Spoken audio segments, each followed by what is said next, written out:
কাজী search টিউটোরিয়ালের পক্ষ থেকে আমি কাজী স্যার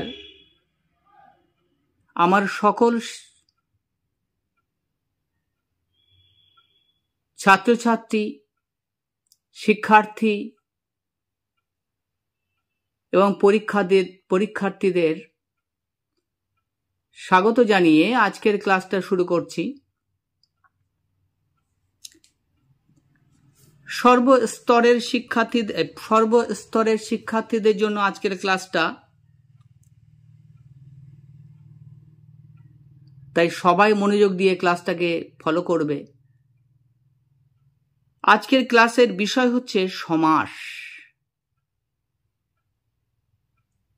নামটা শুনেই অনেকের মনে হতে পারে, ওরে বাবা, সমাস যেন একটা আতঙ্কের বিষয় অনেক ছাত্রছাত্রীর কাছে, যে সমাস পারবো না।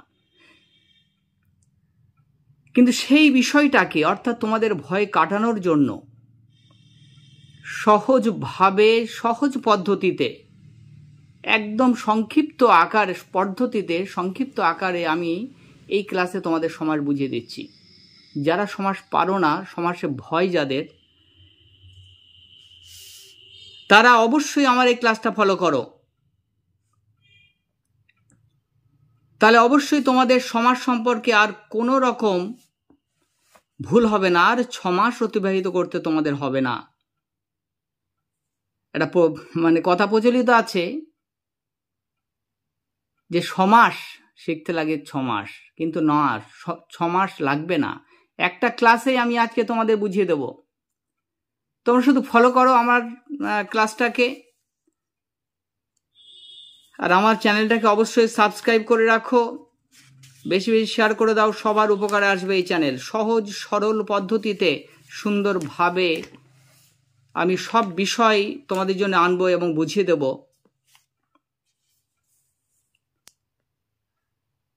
তাই আজকের ক্লাসটা তোমরা যারা দেখছো তারা অবশ্যই ক্লাসটাকে বেশি বেশি করে শেয়ার করে দাও। আর প্রয়োজনে তোমাদের এই ভিডিওটা তোমাদের প্রোফাইলে রেখে দেবে, কারণ যখনই ভুলে যাবে তখনই একটু দেখে নিতে পারবে, কারণ সারা জীবন কাজে লাগবে। যারা পড়াশোনা করছো তাদের তো লাগবেই।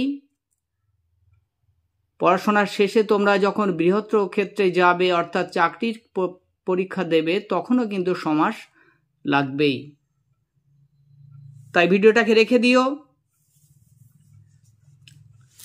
আর অনুরোধ করছি তোমাদের, একবার বিশ্বাস রেখে ক্লাসটাকে তোমরা দেখো, শেষ পর্যন্ত সবটুকু বুঝতে পারবে। দেখো,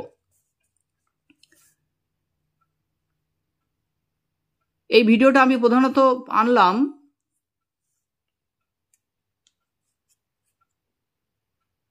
কিছু মাধ্যমিকের পরীক্ষার্থী যারা আমাকে অনুরোধ করছিল বারবারই যে স্যার এই ভিডিওটা আনুন, তাদের জন্য। কিন্তু সবার কাজে লাগবে, এটা সারা জীবন কাজে লাগবে। সমাস শিখে নাও, দেখে নাও। দেখো, সমাস শব্দের অর্থ কি, আগে আমাদের এইটা বুঝতে হবে।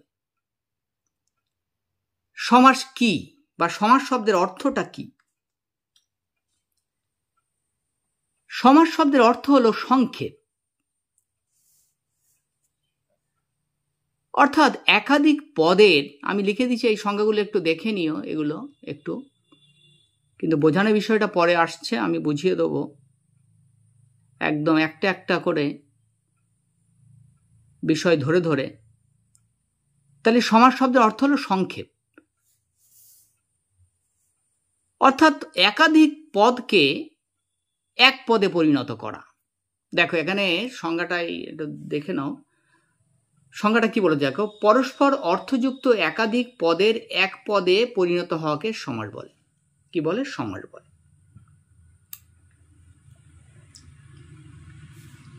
তাহলে কি হলো? আবার এর অরে একটা সংজ্ঞা দিয়েছি, দেখো, 2 বা তার বেশি পদকে সুন্দরভাবে বলার উদ্দেশ্যে এক পদে পরিণত করা। তোমরা জানো সবাই, কিন্তু সমাস তোমরা নির্ণয় করতে তোমাদের সমস্যা হয়ে যায়।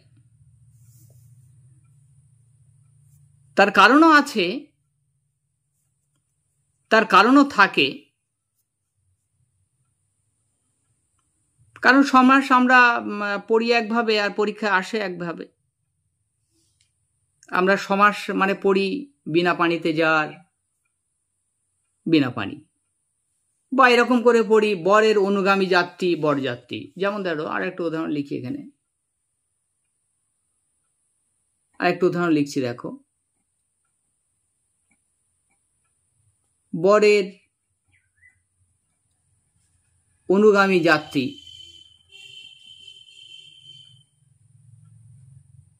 বরযাত্রী,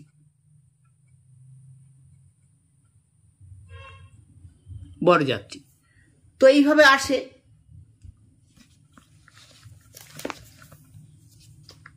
কিন্তু সমাস যখন পরীক্ষার খাতায় করতে দেয় কিরকম করে আসে, এই বিনা পানি দেয়, বিনা পানি দিয়ে বললো সমাস নির্ণয় করো, তাই না?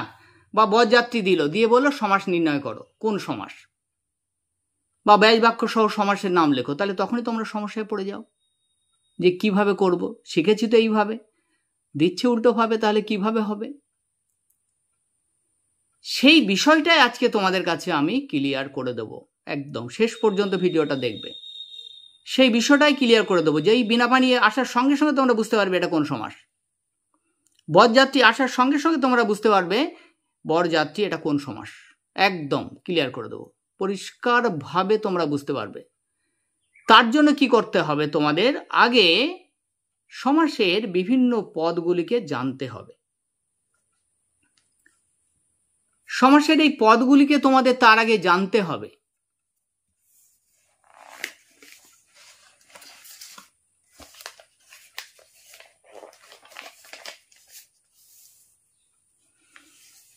দেখো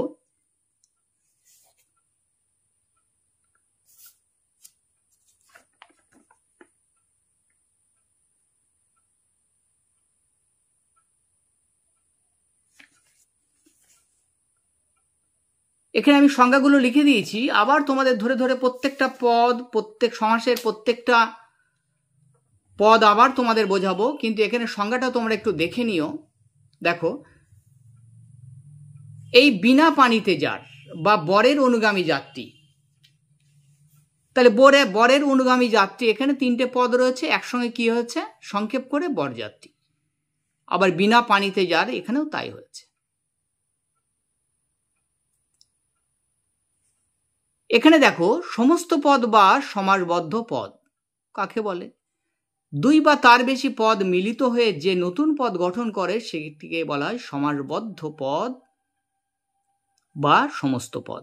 দেখো এখানে বিনা পানিতে যার, তাহলে এখানে বিনা একটি পদ, পানিতে একটি পদ, যার একটি পদ, তাহলে এখানে এই তিনটে পদ মিলিত হয়ে কি হচ্ছে বিনা পানি। এই যে একসঙ্গে যে বিনা পানি শব্দটা তৈরি হলো, এটাকেই বলা হচ্ছে সমস্ত পদ বা সমাসবদ্ধ পদ।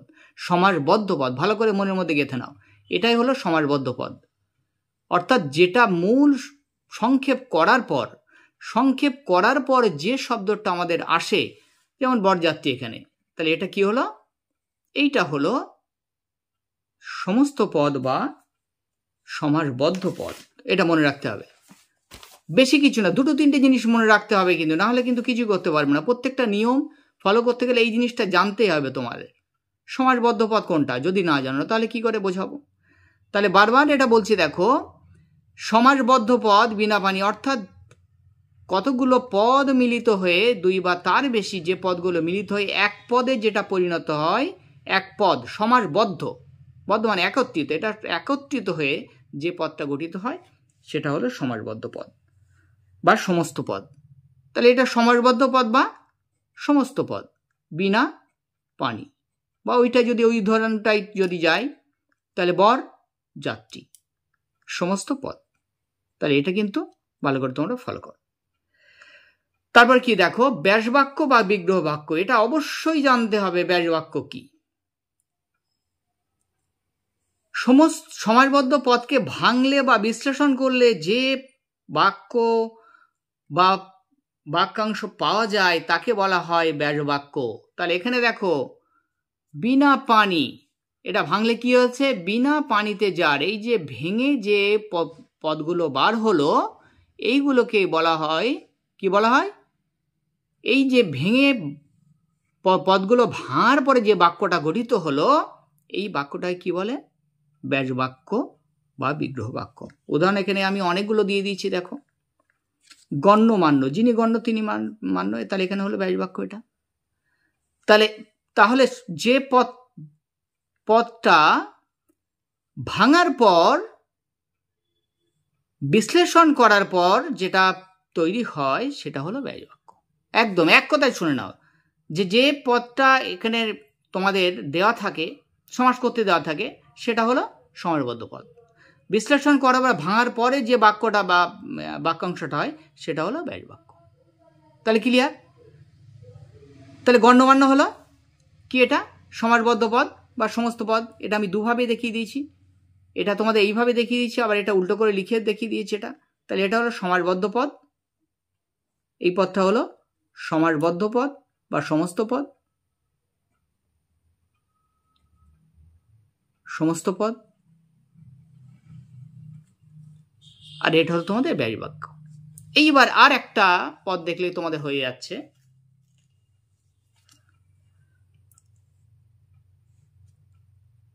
দেখো, সমস্ত পদে যে পদগুলি থাকে সেগুলিকে বলা হয় সমস্যমান পদ। তাহলে সমস্ত পদ বা সমাসবদ্ধ পদ বুঝলে, ধরো এটা বিনা পানি, তাহলে বিনা পানিতে কি কি পদ রয়েছে? এখানে দুটো পদ, একটা হলো বিনা, একটা হচ্ছে পানি। এখানে দেখিয়ে দিয়েছি, দেখো, একটা হলো বিনা, একটা হলো পানি। এখানে যিনি গণ্য তিনি মান্য, এখানে কি? গণ্যমান্য। তাহলে এটা সমাসবদ্ধ পদ বা সমস্ত পদটা কি হয়েছে? গণ্যমান্য। তাহলে এখানে কি কি পদ আছে? গণ্যমান্য, দুটি পদ। তাহলে এখানে বিনা, পানি, গণ্যমান্য, বা ধরো এই পদ, এই উদাহরণটা ধরো বরযাত্রী। তাহলে এখানে দুটো পদ কি কি? একটা হলো বর, একটা যাত্রী। তাহলে এখানে বরযাত্রী, তাহলে এখানে দুটো পদ। তাহলে এই যে পদগুলো নিয়ে সমাসবদ্ধ পদ তৈরি হচ্ছে, গঠিত হচ্ছে, দাও কি? সমস্ত পদে যে পদগুলি থাকে বা যে সমস্ত পদ মিলিত হয়ে সমাস হয় তাদের বলা হয় সমস্যমান। তাহলে যে পদগুলি মিলিত হয়ে সমস্ত পদ তৈরি হয়, তাহলে এটা টোটাল পদটা হলো সমস্ত পদ বা সমাসবদ্ধ পদ। এই সমস্ত পদ বা সমাসবদ্ধ পদে যে কটা পদ থাকবে সেইগুলোকে বলা হচ্ছে কি? সমস্যমান পদ। তাহলে তিনটে বিষয়, কিন্তু তিনটে বিষয়, মাত্র তিনটে বিষয় মনে রাখো, তিনটে বিষয় মনে রাখো। সেটা হচ্ছে যে পদগুলো মিলিত হয়ে এক পদে পরিণত হচ্ছে, সেই একটা পদ, টোটাল পদটাকে কি বলা হচ্ছে? বলা হচ্ছে সমস্ত পদ বা সমাসবদ্ধ পদ। আর সমাসবদ্ধ পদকে ভাঙলে যে বাক্য বা বাক্যাংশ হচ্ছে সেটাকে বলা হচ্ছে ব্যাস বাক্য। আর সমস্ত পদের ভিতরে যে পদগুলো থাকে সেগুলোকে বলা হচ্ছে সমস্যমান পদ। ক্লিয়ার? তাহলে এই পর্যন্ত আশা করি তোমাদের বোঝাতে পারলাম। দেখো, আর একটু বিষয়, মূল বিষয় তোমাদের জানতে হবে, সেটা হলো কি? এই পদে, অর্থাৎ সমস্ত পদে যে কটা পদ থাকে বা যে দুটো পদ থাকবে, সেই দুটো পদের একটা প্রথমে থাকবে, একটা পরে থাকবে। এটা কিন্তু ভাইটাল বিষয়, কিন্তু এর উপরে বেস করে কিন্তু সমাসটা বোঝাবো আমি। এইটা কিন্তু মাথার ভিতরে ঢুকিয়ে নাও। চারটে বিষয়, একটা হলো সমস্ত পদ বা সমাসবদ্ধ পদ, মানে যে পদগুলো মিলিত হয়ে নতুন পদ যেটা গঠিত হয় সেটা সমাসবদ্ধ পদ বা সমস্ত পদ। আবার সমস্ত পদকে ভাঙলে যে বাক্যটা হয় বা যে পদগুলো পরপর জুড়ে যে বাক্য বা বাক্যাংশটা হয় সেটা ব্যাস বাক্য। সমস্ত পদের ভিতরে যে পদগুলো থাকে সেটা হচ্ছে সমস্যমান পদ। আর এই সমস্যমান পদের একটা হলো পূর্বপদ, একটা পরপদ বা উত্তরপদ। পরপদ বা উত্তরপদ, ভালো করে দেখো। একটা পরপদ, একটা হলো উত্তরপদ, ভালো করে দেখো। ব্যাস, এইটা কিন্তু মনে রাখতে হবে। তাহলে এখানে রবি শশী, পূর্বপদ কোনটা? রবি। পরপদ কোনটা? শশী। পূর্বপদ রবি, পরপদ শশী। গণ্যমান্য, পূর্বপদ গণ্য, পরপদ মান্য। বিনা পানি, পূর্বপদ বিনা, পরের পদ পানি। ভালো করে দেখো, এটা কিন্তু মেন ভাইটার বিষয়। দেখো, বরযাত্রী, পূর্বপদ বর, পরপদ যাত্রী। এইটা কিন্তু ভালো করে বিষয়টা মাথায় ঢুকিয়ে নাও। তাহলে এইটা টোটাল, এটা তোমরা যদি রপ্ত করতে পারো তাহলে সমাস বোঝাটা খুবই সহজ হয়ে যাবে, খুব সহজ হয়ে যাবে। এবার আমি তোমাদের হাতে ধরে বোঝাবো একদম। তাহলে এই পর্যন্ত তোমাদের ক্লিয়ার হলো। আবার একবার তোমাদের বলে দিচ্ছি, দেখো আবার একবার স্মরণ করিয়ে দিচ্ছি। দেখো, তাহলে সমাস শব্দের অর্থ হলো সংক্ষেপ, আর এই সংক্ষেপ করার জন্য দুই বা তার বেশি পদকে সুন্দরভাবে বলার জন্য এক পদে পরিণত করা হয়, সেটাই হলো সমাস।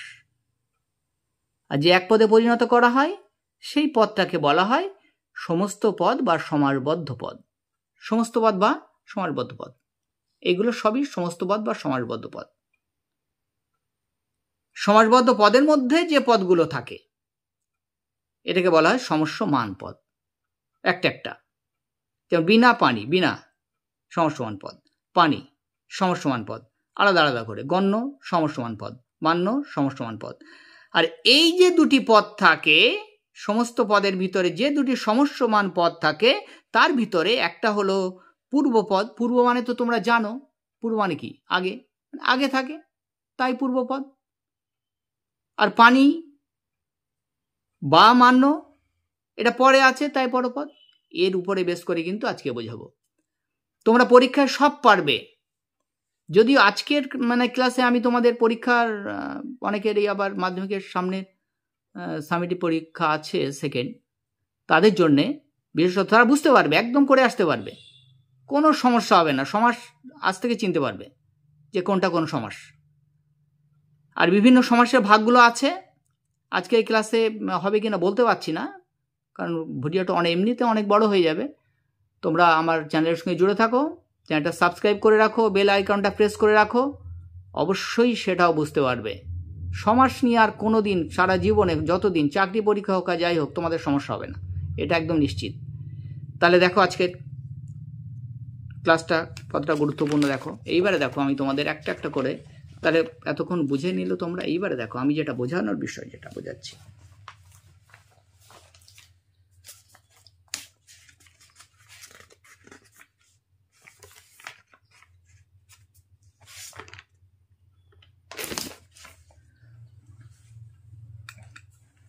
তাহলে তোমাদের এতক্ষণ যেটা বোঝালাম তোমরা বুঝেছো। আর একটা বার একটা লাইন দিয়ে বুঝিয়ে দিচ্ছি। ধরো লিখছি, দেখো, বরের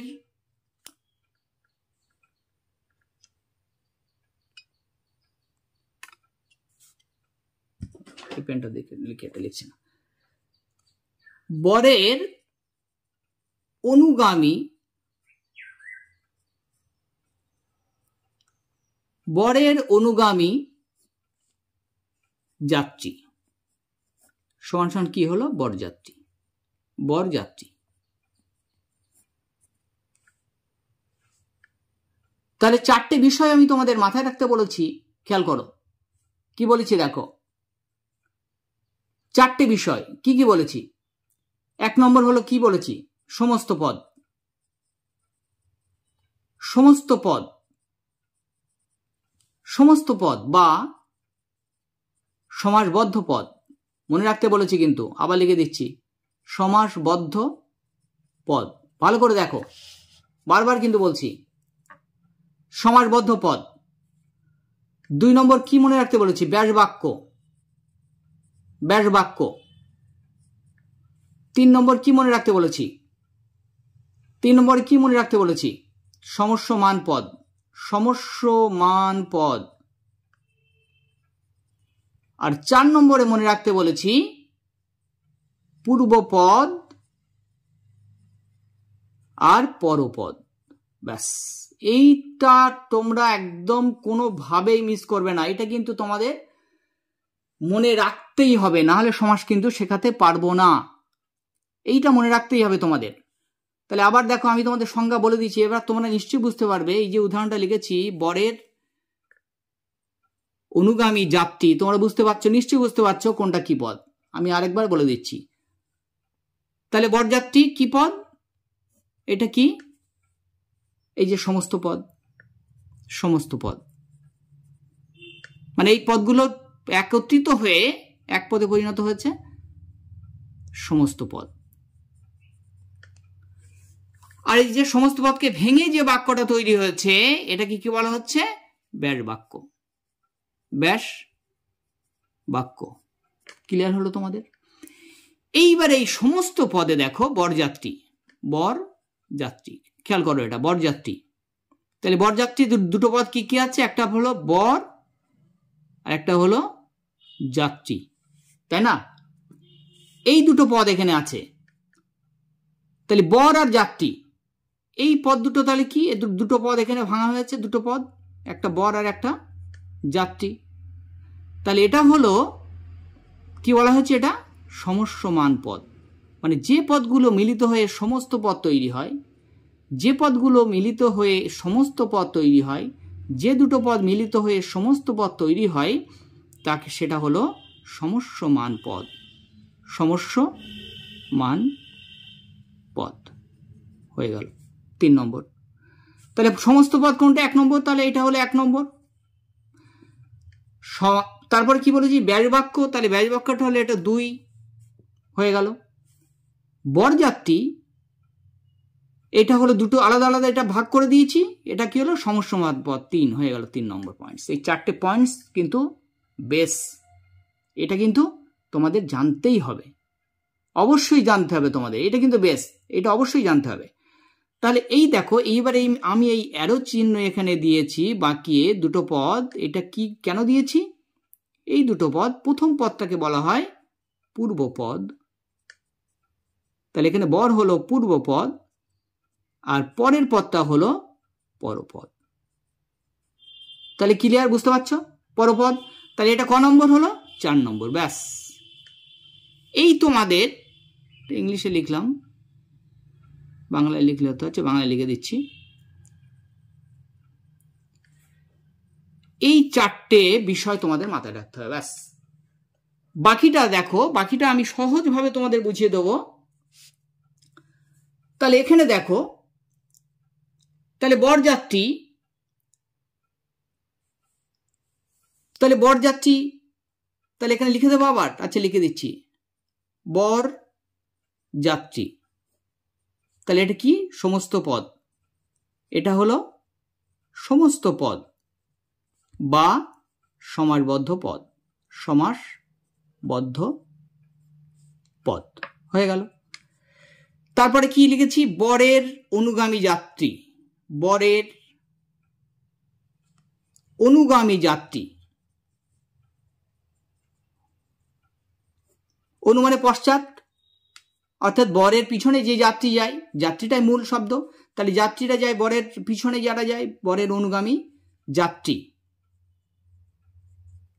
এটা কি? এটা তাহলে কি হলো? ব্যাস বাক্য। শুধু জাস্ট আমি তোমাদের বোঝানোর জন্য কিন্তু এটা দিচ্ছি, সব ক্ষেত্রে কিন্তু এটাই হবে। ব্যাস বাক্য লিখে দিলাম। পরে দেখো, তাহলে 1 নম্বর এটা কি হলো? এটা 1 সমস্ত পদ। 2 বরের অনুগামী যাত্রী হয়ে গেল। 3 নম্বর। 3 নম্বরে কি বলেছি? সমস্যমান পদ। সমস্যমান পদ। তাহলে বর, বর পদ আর যাত্রী। তাহলে বর একটা পদ, যাত্রী একটা পদ। তাহলে দুটো মিলিয়ে কি হলো? এই পদ দুটো কি হলো? এই পদ দুটো কি বলে? সমস্যমান পদ। সমস্যমান পদ হয়ে গেল। তারপরে দেখো 4 নম্বর কি বলেছি? পূর্বপদ আর পরপদ। তাহলে বর হলো এখানে বর, বর আর যাত্রী। তাহলে বর হলো পূর্বপদ, যাত্রী হলো পরপদ। তাহলে পূর্বপদ আর পরপদ, ব্যাস। একদম ক্লিয়ার, একদম পরিষ্কার করে লিখে দিলাম, একদম পরিষ্কার। পারলে ভিডিওটা অবশ্যই তোমাদের এতে রেখে দেবে, টাইম লাইনে রেখে দেবে, কিন্তু যেভাবেই হোক এটা সেভ করে রাখবে, তাহলে কিন্তু কোনোদিন আর সমাস ভুল হবে না। কারণ এটা পারলে তোমরা স্ক্রিনশট দিয়ে রাখতে পারো, কিন্তু স্ক্রিনশট দিয়ে পরে তো বুঝতে পারবে না।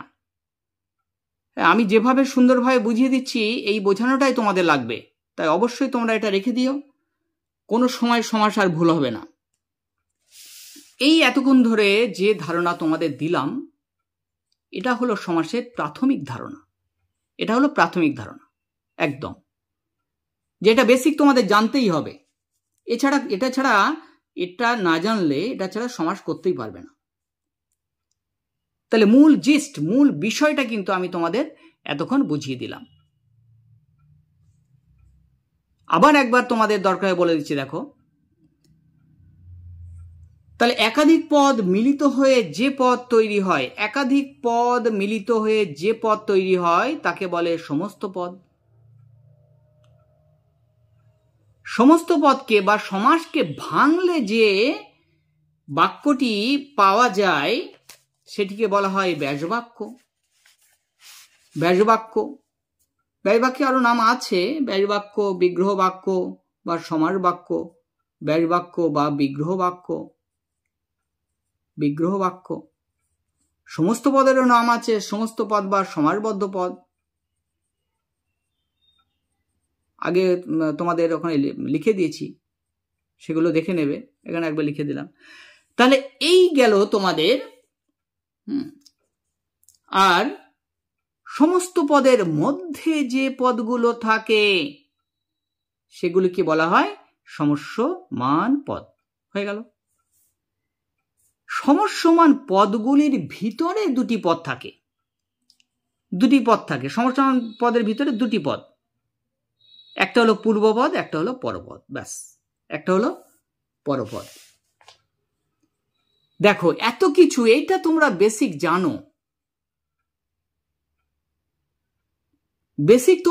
জানো, আমার মনে হয় তোমরা জানো, কিন্তু তা সত্ত্বেও কিন্তু সমাস তোমরা করে উঠতে পারো না।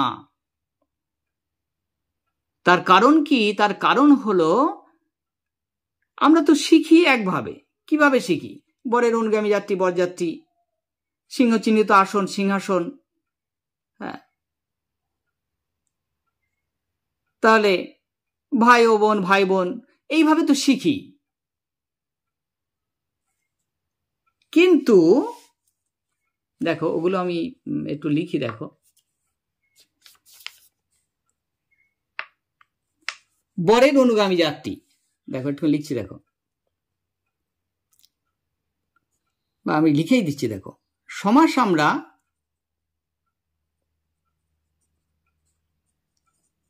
আমরা পড়ি এইভাবে। কিভাবে পড়ি? দেখো বরের অনুগামী যাত্রী, বরের অনুগামী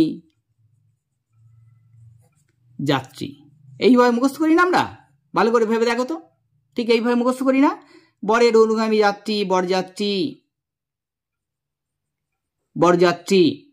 আবার দেখো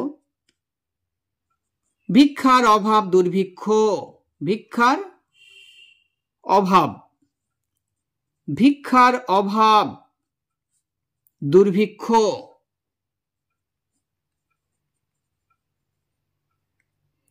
আবার ধরো স্বদেশের জন্য প্রেম, স্বদেশ প্রেম,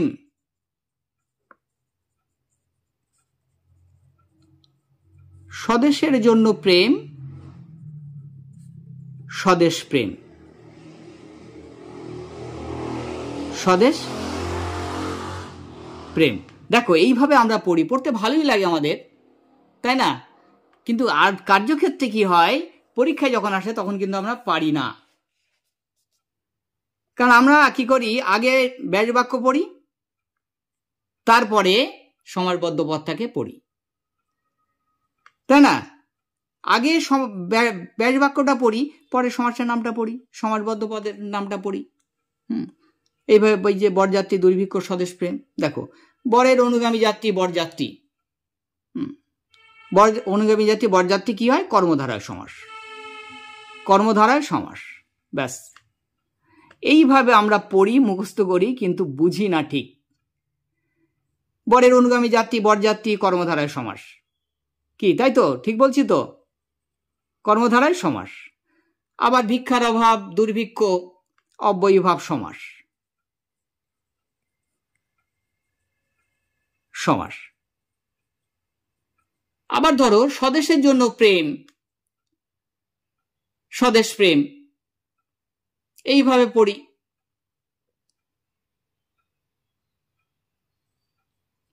তাহলে কি হয় আমাদের? আখেরে খুব একটা লাভই হয় না কিন্তু।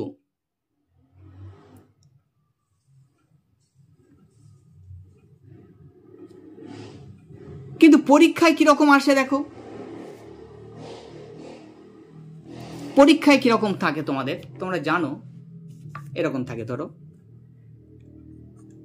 সমাস নির্ণয় করো, ভালো করে দেখো, ফলো করো, ফালতু কথা বলছি না কিন্তু, সব গুরুত্বপূর্ণ জিনিস। সমাস নির্ণয় করো, নির্ণয় করো, বা ব্যাস বাক্য সহ সমাসের নাম লেখো। ব্যাস বাক্য সহ সমাসের নাম লেখো, সমাসের নাম লেখো, নাম লেখো। আবার তোমাদের এমসিকিউতে এরকম থাকে, এমসিকিউতে এরকম থাকে, থাকলে এরকম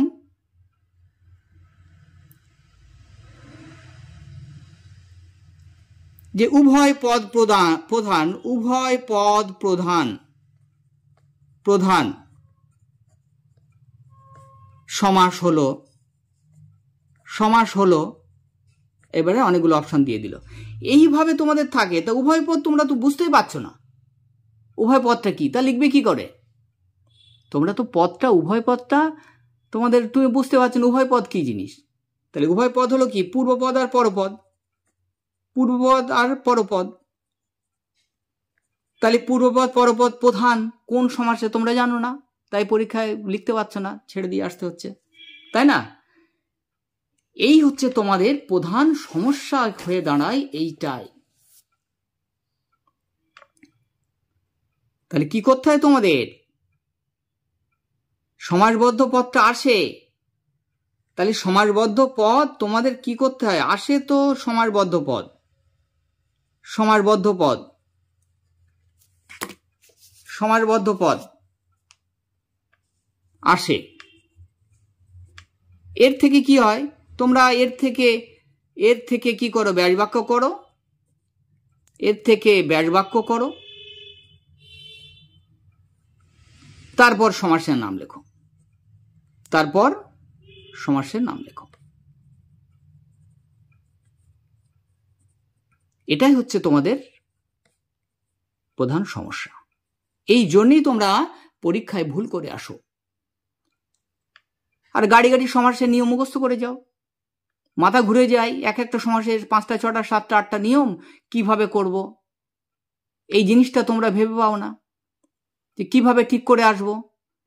আরে কোন সমাস সেটা তো আগে শিখতে হবে তোমাদের। কিভাবে সমাস নির্ণয় করব, চিনবো কি করে? একটা পদ দেওয়া থাকলো, কিভাবে করবে তুমি? একটা পদ দেওয়া থাকলো, কিভাবে করবে? দেওয়া থাকলো ধরো পীতাম্বর, বুঝেই পাচ্ছ না পীতাম্বর, পীতাম্বর সমাস নির্ণয়, এটা তুমি বুঝতেই পারছো না যে কিভাবে করবে। তাহলে কি করে করবে? এটা তো বুঝতেই পারছো না সমাস তুমি পীতাম্বর করবে কি করে। তাহলে তার জন্য তোমাকে কি করতে হবে? সমাসবদ্ধ এই পদটা দেখেই আমরা যাতে বুঝে যাই, সমাসবদ্ধ এই পদটা দেখেই যাতে আমরা বুঝে যাই, সমাসটা যাতে চিনতে পারি, সেইটাই আমি তোমাদের আজকে শেখাবো। খুব সহজ পদ্ধতি, এমন কিছু কষ্ট তোমাদের করতে হবে না। শুধু এই যে বলেছি, এই এখানে ওই উপরে যা নিয়ম আমি লিখিয়ে দিয়েছি, ওই নিয়মটা ফলো, এই নিয়মটা শুধু জাস্ট মনে রাখতে হবে তোমাদের। এইটা মনে রাখো, এইটা মনে রাখো, এই নিয়মটা মনে রাখো। আর পূর্বপদ পরপদ, পূর্বপদ পরপদ, এই দুটো জিনিস মনে রাখো, যে সমসমান পদের পদটার পদ দুটির কোনটা পূর্বপদ কোনটা পরপদ, এইটা মনে রাখো ব্যাস। তারপরে দেখো আমি তোমাদের অবশ্যই শিখিয়ে দেবো, শিখিয়েই ছাড়বো তোমাদের। দেখো তাহলে এতক্ষণ ক্লাসটা তোমরা নিশ্চয়ই ফলো করছিলে, দেখছিলে। দেখো এরপরে দেখো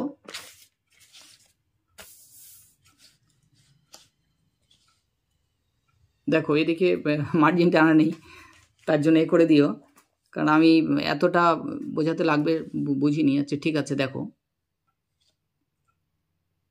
দেখো একটু মার্জিনটা টেনে নিলে মানে ভালো হতো, দেখতে ভালো লাগতো। ঠিক আছে, তোমরা একটুখানি আমার চ্যানেলের সঙ্গে জুড়ে থাকো, আর ততক্ষণে তোমাদের সামনে যেটা মানে গেল তোমরা এ করো, সাবস্ক্রাইব করে দাও চ্যানেলটা, ভুলে গিয়ে থাকলে, বা চ্যানেলে যারা নতুন আছো তারা অবশ্যই চ্যানেলটাকে সাবস্ক্রাইব করে দাও, আর বেল আইকনটাকে এ করে প্রেস করে রাখো।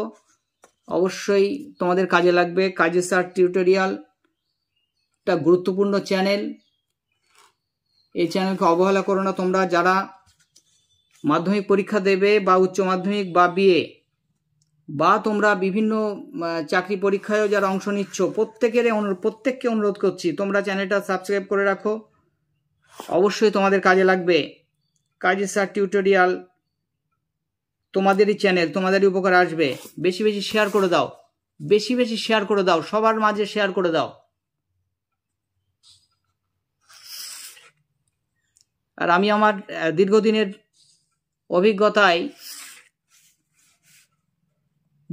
পড়ানোর অভিজ্ঞতায় আমি ছাত্রছাত্রীদের যেভাবে বোঝাই সেইভাবেই তোমাদের কাছে উপস্থাপন করছি। সবাই অবশ্যই খুব সুন্দরভাবে বুঝে যাবে, এটা আমি আশা করি। 100% বুঝবে, কিন্তু মন দিয়ে ক্লাসটা দেখো। দেখো আমি এবার সমাসে চলে যাব। তার আগে তোমাদের মনে আছে তো যে সমস্ত পদ বা সমাসবদ্ধ পদ, ব্যাসবাক্য, সমসমান পদ আর পূর্বপদ, পরপদ, ব্যাস এটা মনে রাখো। তারপর দেখো সমাসে চলে আসছি। তোমরা জানো সমাস প্রধানত তাহলে প্রধানত সমাস কটা? প্রধানত সমাস কয় প্রকার? 6 প্রকার। আরো আছে, কিন্তু এই 6 প্রকার সমাস নিয়েই আজকে তো আমি তোমাদের আলোচনা করব। 6 প্রকার, এই 6 প্রকার সমাস যদি বুঝে যাও তাহলে তোমরা সবটাই পারবে। দেখো তাহলে সমাসের ভাগটা আমি করছি, একটু দেখো। সমাস এর 6টা ভাগ আমি করছি, দেখো দেখো হাতেই টানছি, একটু বেকেটে গেলে মার্জনা করে দিও, এর জন্য আবার নেব। তাহলে সমাস 6 প্রকার সমাস আমি এখানে ভাগ করছি। দেখো প্রথমে লিখলাম 1 নম্বর দ্বন্দ্ব সমাস। দ্বন্দ্ব সমাস 1 নম্বর, 1। 2 নম্বর কর্মধারয় সমাস। কর্মধারয় সমাস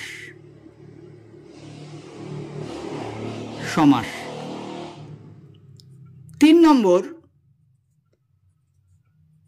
নম্বর দেখো তৎপুরুষ সমাস। তৎপুরুষ সমাস 4 নম্বরে দেখো, নাম্বার 4 নম্বরে বহুব্রীহি সমাস। বহুব্রীহি সমাস, সমাসটা নিচে লিখলাম, ধরবে না হয়তো 6টা সমাস না হলে। আর তারপরে দেখো 5 নম্বরে দ্বিগু সমাস।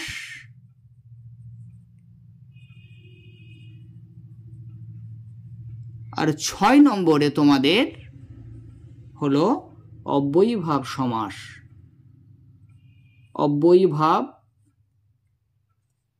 অব্যয়ীভাব সমাস। এই 6টা সমাস তোমাদের আজকে নিয়ে আলোচনা করব, সুন্দরভাবে বুঝিয়ে দেব এবং গুরুত্ব সহকারে বুঝিয়ে দেব তোমাদের। দেখো তার আগে তোমাদের আবার বলছি পূর্বপদ, পরপদ। তাহলে সমসমান পদের কোনটা পূর্বপদ কোনটা পরপদ, এটা কিন্তু বেসিক, এটা জানতেই হবে। কারণ মূল বিষয় তোমাদের সমাস শিখতে গেলে তোমাদের লাগবেই। সমাস শিখতে গেলে তোমাদের লাগবে, লিখে দিচ্ছি আমি, সমাস শিখতে গেলে শিখতে গেলে তোমাদের অবশ্যই লাগবে, তোমাদের অবশ্যই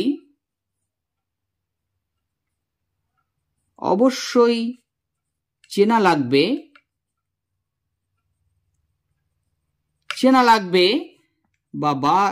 লাগবে পূর্বপদ এবং উত্তরপদ, পূর্বপদ এবং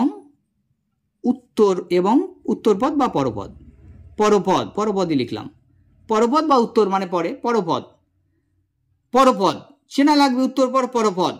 তাহলে সমস্যমান পদ থেকে এটা বেছে ঠিক করে নিতে হবে। সমস্যমান একদম পরিষ্কার করে লিখে দিচ্ছি, ভুল হবে না, কোনোদিন আর ভুল হবে না। সমস্যমান পদ থেকে এটা তোমাদের বেছে নিতে হবে, এটা তোমাদের বার করে নিতে হবে, নির্ণয় করে নিতে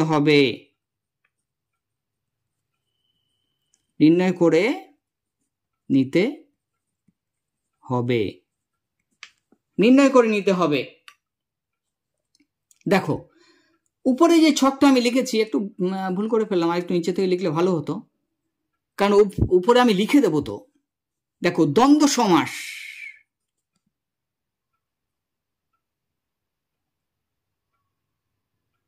উভয় পদ প্রধান বা পূর্বপদ লিখে দিচ্ছি, দেখো পূর্বপদ এবং পরপদ প্রধান, মানে দুটোই প্রধান, পরপদ প্রধান। একটু অসুবিধা হয়ে গেল তোমাদের, একটু ভুল করে ফেললাম, আর একটু নিচে থেকে এটা লিখলে ভালো হতো। তো বুঝে নিও তোমরা, একটু ছোট লেখাগুলো জুম করে দেখে নিও। তাহলে পূর্বপদ পরপদ প্রধান, কর্মধারয় সমাসে কি বলছে? পরপদ প্রধান, পরপদ প্রধান, অর্থাৎ পরপদের প্রাধান্য। তৎপুরুষে কি বলছে? তৎপুরুষে কি বলছে? পরপদ প্রধান, পরপদ প্রধান। বহুব্রীতে কি বলছে? বহুব্রীতে বলছে তৃতীয় পদ, দেখো তৃতীয় পদ প্রধান, তৃতীয় পদ প্রধান, খুব ছোট হয়ে গেল, এটা মিস্টেক। দ্বিগু সমাসে কি বলছে দেখো, দ্বিগু সমাসেও পরপদ প্রধান, পরপদ প্রধান। আর অব্যয়ীভাব সমাসে কি বলেছে? পূর্বপদ প্রধান, পূর্বপদ প্রধান। তো মিস্টেক করে ফেললাম, গায়ে হয়ে গেল। আচ্ছা দেখো, এবার তোমাদের বুঝিয়ে দিচ্ছি। দেখো তাহলে কি বলছি নিচে, দেখো সমাস শিখতে গেলে তোমাদের অবশ্যই চেনা লাগবে পূর্বপদ পরপদ। এই যে আমি লিখেছি উপরে, তাহলে এগুলো চেনা লাগবে তো, কোনটা পূর্বপদ কোনটা পরপদ। আর সমস্যমান পদ থেকে এটা তোমাদের নির্ণয় করে নিতে হবে, সমস্যমান পদ থেকেই এটা নির্ণয় করতে হবে কোনটা পূর্বপদ কোনটা পরপদ। তোমরা তো জানো এটা সহজ জিনিস। পূর্ব মানে কি? আগে, অর্থাৎ আগের পদ, আগের পদ। আর পরপদ মানে কি? পর মানে কি? পরের। পরপদ মানে কি? পরের পদ, পরের পদ। তার জন্য তোমাদের কি করতে হবে? সমস্যমান পদটা তো জানতে হবে, সমস্যমান পদটা তো বার করতে হবে। আমি তোমাদের বুঝিয়ে দিয়েছি, আবার বারবার বলবো কোনটা সমস্যমান পদ, কোনটা ব্যাস বাক্য, কোনটা সমস্ত পদ, সব বলবো, কোনটা পূর্বপদ উত্তরপদ। দেখো এই টোটাল তোমাদের উপরে লিখে দিয়েছি কিন্তু একদম। এইটা জানলেই সমাস একদম ক্লিয়ার, এইটা জানলেই সমাস ক্লিয়ার। দ্বন্দ্ব সমাসে কি হয়? পূর্বপদ এবং পরপদ দুটোই প্রধান, দুটোরই প্রাধান্য থাকবে। কর্মধারয় সমাসে কি হবে? পরপদের প্রাধান্য থাকবে, পরের পদটা কিন্তু প্রধান হবে, প্রধান অর্থ, পরপদের অর্থ প্রধান হবে। তৎপুরুষে কি হবে? পরপদের অর্থ প্রধান হবে। বহুব্রীতে কি হবে? তৃতীয় পদের অর্থ প্রধান হবে। দ্বিগু সমাসে কি হবে? পরপদের অর্থ প্রধান হবে। আর কি হবে? অব্যয়ীভাব সমাসে কি হবে? পূর্বপদের অর্থ প্রধান হবে। তাহলে এই গেল তোমাদের। এইটা এইটা এইটা বুঝলেই তোমরা সমাস হয়ে যাবে। এবার তোমাদের একটা একটা করে বুঝিয়ে দেবো।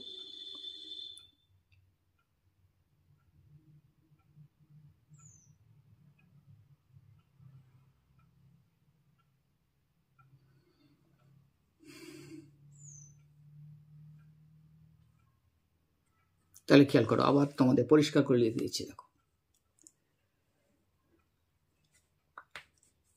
আবার লিখে দিচ্ছি। দেখো,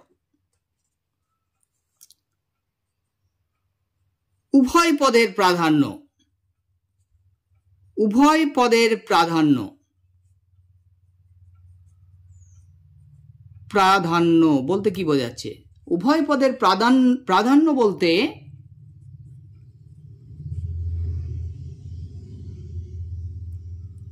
বোঝায়, উভয় পদের প্রাধান্য বলতে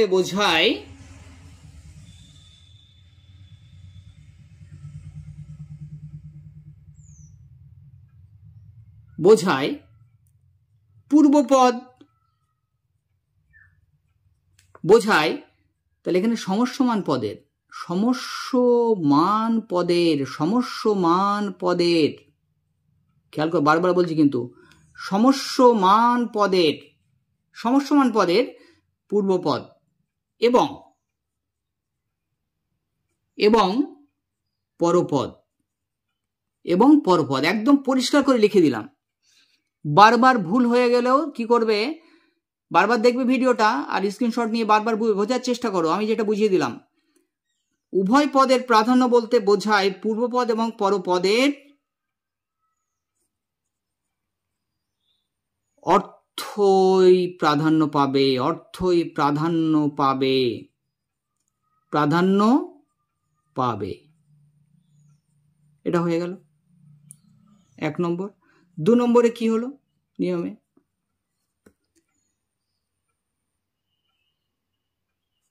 তৃতীয় পদ প্রধান, অর্থাৎ তৃতীয় পদ প্রধান,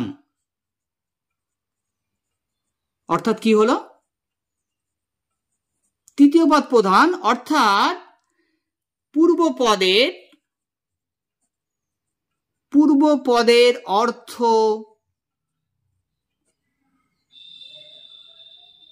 পূর্বপদের অর্থ প্রাধান্য পাবে। পূর্বপদের অর্থ এবং অর্থ এবং পরপদের অর্থ, পরপদের অর্থ প্রাধান্য পাবে না, প্রাধান্য পাবে না, কোনোটার অর্থ প্রাধান্য পাবে না। তৃতীয় কোনো নতুন পদের অর্থ প্রাধান্য পাবে। তৃতীয় কোনো নতুন পদের অর্থ প্রাধান্য পাবে। একদম পরিষ্কার করে লিখে দিচ্ছি। দেখো, প্রাধান্য পাবে। এর আগে তোমরা কখনোই এইভাবে শেখোনি, আমি গ্যারান্টি দিচ্ছি। একদম কোনোদিন এভাবে শেখোনি, না কোনো বইতে পেয়েছো, না কোথাও বুঝেছো। এটা তোমরা বোঝোনি। যারা আমার কাছে টিউশনি পড়েছে তারা বুঝতে পেরেছে, তারা জানে। তাছাড়া তোমরা কেউই এত সুন্দরভাবে এইভাবে বোঝোনি। তাহলে সেইটা তোমাদের বুঝিয়ে দিলাম। তৃতীয় কোনো নতুন পদের অর্থ প্রাধান্য পাবে। আর তারপরে নিয়ম কি হলো? আর একটা,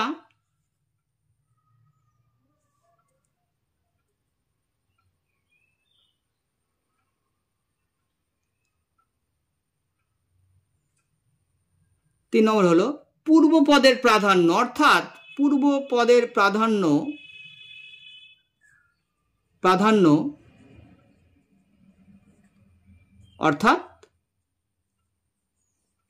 অর্থাৎ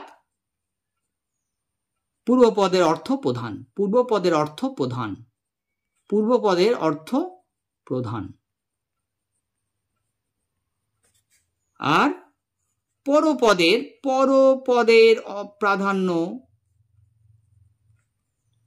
প্রাধান্য অর্থাৎ পরপদের অর্থ প্রধান হবে। পরপদের অর্থ প্রধান হবে, প্রধান হবে। দেখো একদম ক্লিয়ার করে পরিষ্কার করে লিখে দিলাম যে উভয় পদের প্রাধান্য বলতে বোঝানো হয়েছে পূর্বপদ পরপদ দুটোরই প্রাধান্য। কোন সমাসে এটা আছে? দ্বন্দ্ব সমাসে, তাই না? পূর্বপদ পরপদের অর্থ দেখো, খেয়াল করো, পূর্বপদ আর পরপদের অর্থ প্রাধান্য আছে। তারপর দেখো তৃতীয় পদের প্রাধান্য কোনটা, কোন সমাসে আছে? তৃতীয় পদ, এই দেখো বহুব্রীহির সমাসে আছে তৃতীয় পদের প্রাধান্য, তৃতীয় পদের। আচ্ছা, পূর্বপদের প্রাধান্য আছে, অর্থাৎ পূর্বপদের প্রাধান্য অর্থাৎ পূর্বপদের অর্থ প্রধান হবে। কোন সমাসে আছে? পূর্বপদ। পূর্বপদ দেখো, পূর্বপদের অর্থ পূর্বপদ দেখো দ্বিগু সমাসে আছে, তাই না? আর কিসে আছে? অব্যয়ীভাব সমাসে, দ্বিগু এবং অব্যয়ীভাব সমাসে আছে। কিন্তু পরপদের প্রাধান্য কোন সমাসে আছে? পরপদ কর্মধারায় সমাস, তৎপুরুষ সমাস, তাই না? পরপদের অর্থ প্রাধান্য। তাহলে পরপদের অর্থ প্রাধান্য আছে তৎপুরুষ সমাস, কর্মধারায় সমাস এবং কোন সমাসে? দ্বিগু সমাসে। দ্বিগু সমাসে পরপদের অর্থ প্রাধান্য আছে, পরপদের অর্থ প্রাধান্য আছে। তাহলে ক্লিয়ার হয়ে গেল। আর পূর্বপদের অর্থ প্রাধান্য আছে অব্যয়ীভাব সমাসে। তাহলে দেখো এইবার আমি তোমাদের, তাহলে টোটাল সমাস কটা দাঁড়ালো? তাহলে 6টি সমাসের মধ্যে আবার লিখে দিচ্ছি, দেখো 6টি সমাসের মধ্যে, সমাসের মধ্যে 6টি সমাসের মধ্যে,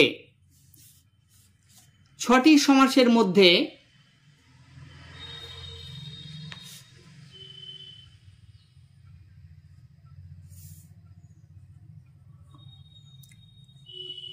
পূর্বপদের প্রাধান্য, একদম এইটা হচ্ছে মেন, কিন্তু এইটাই মেন, পূর্বপদের প্রাধান্য। পূর্বপদের প্রাধান্য কোন সমাসে? পূর্বপদের প্রাধান্য কোন সমাসে? পূর্বপদের প্রাধান্য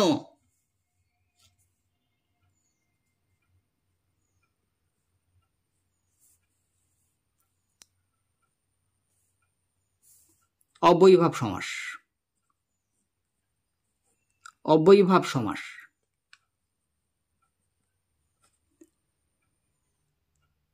তারপরে দেখো উভয় পদের প্রাধান্য, উভয় পদের প্রাধান্য, উভয় পদের প্রাধান্য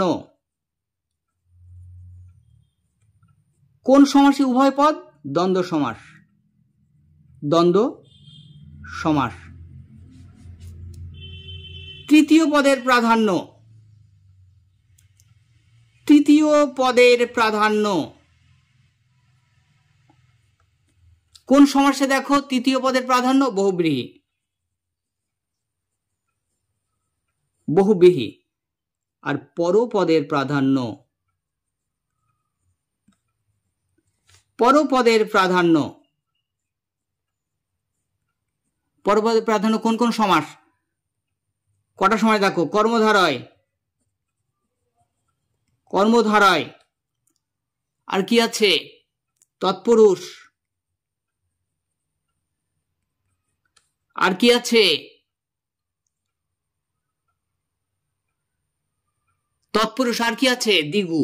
দেখো দ্বিগু সমাস, একদম সহজ, কিন্তু একদম সহজ, বুঝলে কিন্তু সমাজ কঠিন নয়। ব্যাস এই ছকটা এতক্ষণ তোমাদের যা বুঝিয়েছি এই ছকের মধ্যে লিখে দিয়েছি। দেখো পূর্বপদের প্রাধান্য অব্যয়ীভাব সমাস, উভয় পদের প্রাধান্য দ্বন্দ্ব সমাস, তৃতীয় পদের প্রাধান্য বহুব্রীহি সমাস, পরপদের প্রাধান্য কর্মধারয় সমাস, তৎপুরুষ সমাস, দ্বিগু সমাস, একদম। তাহলে দেখো এই তিনটে একটা একটা সমাস কিন্তু। তাহলে পদটা যদি তুমি ধরতে পারো, সমস্যমান পদটা, সমস্যমান পদ দুটো যদি তুমি বার করতে পারো, ধরতে পারো, সমস্যমান পদ দুটো যদি বার করতে পারো একদম, তাহলে তোমার কাছে একদম বিষয়টা জলের মতো হয়ে যাবে। সমস্যমান পদ যেমন ধরো, উদাহরণ লিখছি জাস্ট, দেখো পরে আবার বোঝাবো। ধরো ভাই বোন, ভাই বোন, তাহলে এটা সমস্যমান পদ, সমস্যমান পদ। খেয়াল করো, তাহলে এখানে দুটো পদ, একটা হচ্ছে ভাই, একটা হচ্ছে বোন, ভাই বোন। খেয়াল করো, ভালো করে দেখো, ভাই বোন, তাহলে দুটো পদ, সমসমান পদ, দুটো পদ। তাহলে এটা প্রথম যে পদ, এটা কি? এটা পূর্বপদ, পূর্বপদ। এটা কি? এটা পরপদ, এটা পরপদ, তাই না? ধরো ভাই, ভাই যদি ভাই বলা হচ্ছে তারা দুই ভাই বোন, যদি বলা হয় তারা দুই ভাই বোন, ভাই বোন, তাহলে কি? ধরো বোন বাদ দিলে তাহলে দুই ভাই না, তা হচ্ছে না। ধরো যদি ভাই বাদ দেই তাহলে কি দুই বোন? সেটা হচ্ছে না। তাহলে দুটো পদকে একসঙ্গে রাখতে হচ্ছে, দুটো পদের কিন্তু প্রাধান্য পাচ্ছে।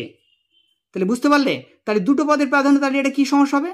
দুটো পদের মানে উভয় পদের প্রাধান্য, উভয় পদের প্রাধান্য, তাহলে কি হবে? দ্বন্দ্ব সমাস, দ্বন্দ্ব সমাস।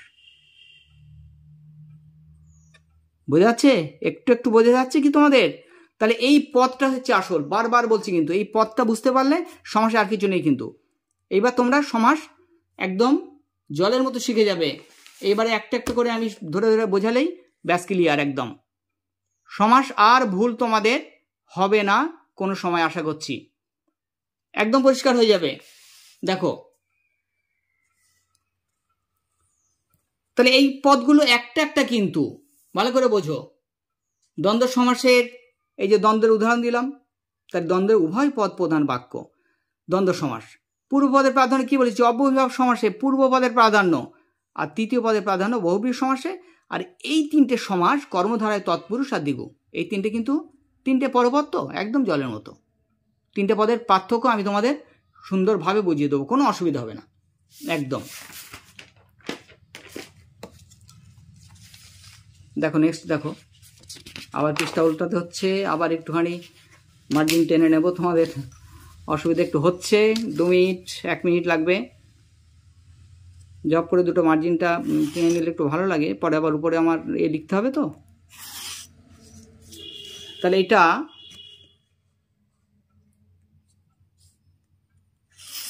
একদম সহজ, তোমরা এই বিষয়টা শুধু দুটো সমসমান পদের দুটো পদ, পূর্বপদ পরপদ, এইটা কিন্তু মাথায় ভালো করে ঢুকিয়ে নাও। পূর্বপদ পরপদ, এইটা যদি তোমাদের মাথায় ঢুকে যায় ব্যাস আর কিচ্ছু লাগবে না, সবটা পারবে আশা করি। পুরোটা তোমাদের কাছে একদম ক্লিয়ার হয়ে যাবে, সবটা পারবে। শুধু পূর্বপদ সমসমান পদের পূর্বপদ উত্তরপদ। তাহলে আমি তোমাদের উদাহরণ একটা দিয়ে দিলাম তো, দ্বন্দ্ব সমস্যা দেখলে তো, ভাই বোন। ধরো এরকম থাকলো পিতা পুত্র, যে পিতা পুত্র বাজারে যায়, তাহলে বাজারে কে যাচ্ছে? শুধু কি পিতা? না, হচ্ছে না, যাচ্ছে না। তাহলে শুধু কি পুত্র যাচ্ছে? না, সেটাও যাচ্ছে না। তাহলে পিতা পুত্র উভয়, তাহলে এখানে উভয় পদকে একটাকে সরালে আরেকটা কোনো অর্থ হবে না এখানে, তাই এখানে হলো কি সমাস?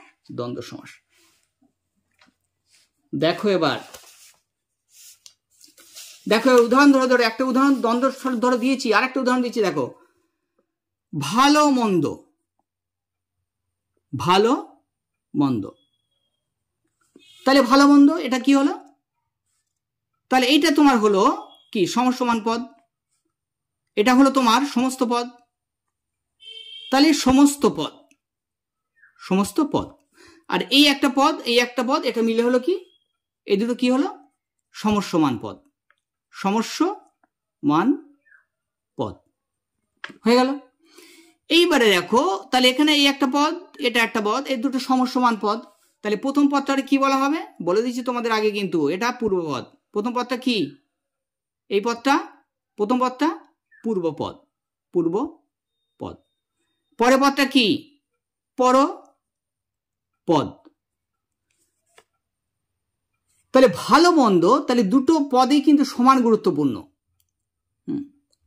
ভালো মন্দ দুটি গুরুত্বপূর্ণ। ধরো একটা লাইন যদি বলি, কবিতা লাইনটা বলি, দেখো ভালো মন্দ যাহাই আসুক সত্যরে লাউ চিনিয়া। তাহলে এখানে যদি বলি, ভালোটা বাদ দেই, যে ভালো মন্দ যাহাই আসুক সত্যরে লাউ চিনিয়া, তাহলে মন্দ যাহা আসুক সত্যরে লাউ চিনিয়া হবে? হবে না। আবার মন্দটা বাদ দিলে ভালো যাহাই আসুক সত্যরে লাউ চিনিয়া হচ্ছে না। তাহলে দুটো পদেরই কিন্তু সমান গুরুত্বপূর্ণ, তাই এটা কি সমাস হবে? দ্বন্দ্ব সমাস। বোঝা গেল? তাহলে এই সমাসটা কি সমাস? খুব সংক্ষেপে বলে দিচ্ছি কিন্তু, তাহলে এই সমাসটা হলো দ্বন্দ্ব সমাস।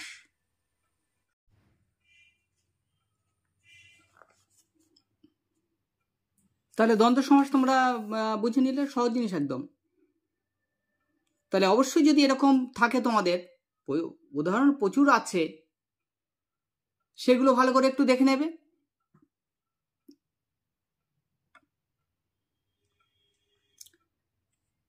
তাহলে এখানে শুধু ভালো আর শুধু মন্দকে বোঝাচ্ছে না। তাহলে দ্বন্দ্ব সমাস দেখো, আরো উদাহরণ আছে, দুটো একটা দেই দেখো। ধরো কায়দা কানুন, কায়দা কানুন, কানুন। তাহলে একটা সমস্ত পদ বা সমাসবদ্ধ পদ, এটা কায়দা কানুন। আর এখানে সমসমান পদ দুটো কি কি? কায়দা কানুন, এই দুটো হলো সমসমান পদ। তাহলে সমসমানের এটা হলো, আগের পদটা হলো কি? পূর্বপদ, আর পরেরটা হলো পরপদ। দেখো এখানে ধরো যদি বলা হয় সে সব কায়দা কানুন জানে, সে সব কায়দা কানুন জানে। ভিডিওটা অনেক লং হয়ে যাচ্ছে, কিছু করার নেই, বুঝতে গেলে একটুখানি তোমাদের দেখতেই হবে, কারণ একটা ক্লাসে সমস্ত সমাস আমি তোমাদের আজকে ক্লিয়ার করে দেবো, ধৈর্য ধরে দেখবে কিন্তু। সে সব কায়দা কানুন জানে, কায়দা কানুন জানে, জানে। তাহলে সে জানে, কি জানে? শুধু কি কায়দা জানে? না, কায়দা জানে না। শুধু কি কানুন জানে? সেটাও না। তাহলে কায়দা কানুন দুটোই জানে, তাহলে দুটো পদেই কিন্তু সমান গুরুত্বপূর্ণ, তাই এটা কি হবে? তাহলে দ্বন্দ্ব সমাস। তাহলে কায়দা কানুন হলো দ্বন্দ্ব সমাস। এরকম প্রচুর আছে উদাহরণ, তোমরা এবার পারবে। দেখো পরে একটা, তাহলে এগুলোর এই আলোচনা এতক্ষণ যেটা হলো কিসের? দ্বন্দ্ব সমাসের আলোচনা হলো। তাহলে এটা হলো তোমাদের আলোচনা, এতক্ষণ যেটা করলাম সেটা হলো দ্বন্দ্ব সমাসের আলোচনা হলো। এবার একটা উদাহরণ লিখছি, দেখো। গায়ে হলুদ, গায়ে হলুদ। দেখো তাহলে গায়ে হলুদ, এটা তাহলে একটা কি সমস্ত পদ। তাহলে গায়ে হলুদ, তাহলে গায়ে হলুদটা হলো সমাসবদ্ধ পদ বা সমস্ত পদ, সমাসবদ্ধ পদ বা সমস্ত পদ, পদ বা সমস্ত পদ। এখানে যে দুটো পদ রয়েছে দেখো, গায়ে এবং হলুদ, এ দুটো কি? তাহলে এই দুটো হলো সমসমান পদ। বারবার দেখো, এটা কিন্তু বুঝতে হবে, যে পদটা টোটাল সমাস করতে হয়, যেটার যে পদটা মানে অনেকগুলো পদ জুড়ে যে পদটা তৈরি হয়, এক পদে পরিণত হয়, এইটা হলো সমাসবদ্ধ পদ বা সমস্ত পদ। আর সমস্ত পদকে ভেঙে যে বাক্যটা করা হয় ব্যাস বাক্য। আর সমাসবদ্ধ পদের মধ্যে যে পদ দুটো থাকে, যে পদ দুটো থাকে সেটা হলো সমসমান পদ। এইটা তিনটা মনে রাখতেই হবে, না হলে সমাস শিখতেই পারবে না। তাহলে এই দুটো হলো সমসমান পদ। তাহলে এখানে সমসমান পদ কটা? দুটো, একটা গায়ে একটা হলুদ। তাহলে এটা হলো পূর্বপদ, এটা হলো পরপদ, পরপদ। দেখো আচ্ছা, গায়ে হলুদ বলতে আমরা কি বুঝি?